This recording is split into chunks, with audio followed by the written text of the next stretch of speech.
తెలంగాణ రాష్ట్రంలో భారతీయ జనతా పార్టీ 10 స్థానాలకు పైన గెలవాలని చెప్పి మా హైకమాండ్, మరి ముఖ్యంగా నరేంద్ర మోడీ గారు, మా దేశ అధ్యక్షులు నడ్డా గారు, అమిత్ షా గారు గత అనేక రోజులుగా ఆ ప్రయత్నం కొనసాగుతూ ఉంది.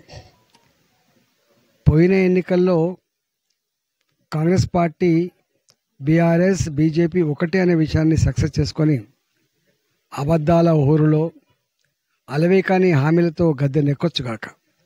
కానీ ఇప్పుడు జరిగేటువంటి పార్లమెంట్ ఎన్నికల్లో పార్టీలతో సంబంధం లేకుండా, జెండాలతో సంబంధం లేకుండా మోడీ గారిని ప్రధానమంత్రి గారు చేయాలని చెప్పి ఇవాళ మొత్తం ఏ జిల్లాను పరికించినా, ఏ వర్గాన్ని కదిలించినా కూడా ఒకటే నినాదం, దేశంలో మోడీ గారే ప్రధానమంత్రి కావాలన్నటువంటి కృత సంకల్పంతో పనిచేస్తూ ఉన్నారు.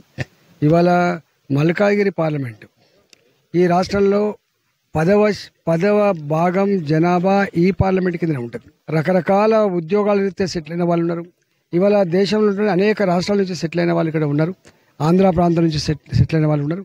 అందరూ కూడా వాళ్ళు సమాజాన్ని అర్థం చేసుకోగలిగే చైతన్యవంతులు కాబట్టి ఇక్కడ వచ్చేటువంటి తీర్పు చాలా గొప్పగా ఉండేటువంటి ఆస్కారం ఉంటుంది. కాబట్టి ఇక్కడ ఉన్నటువంటి ప్రజానీకం అంతా కూడా అన్ని రకాల ఆలోచనలు చేసే నిర్ణయాన్ని తీసుకునే వాళ్ళు కాబట్టి 100% ఇక్కడ గెలిచేటువంటి పార్టీ భారతీయ జనతా పార్టీగా ఇవాళ ఎగిరే జెండా ఇలా కాషాయ జెండాగా చెప్తా ఉన్నారు. ఇవాళ కొన్ని వేల మంది, ఇలా మీరు చూస్తున్నారు, కొన్ని వేల మంది తరలి వచ్చి వాళ్ళంతా వాళ్ళే గతంలో ఏమైందో అయిపోయింది.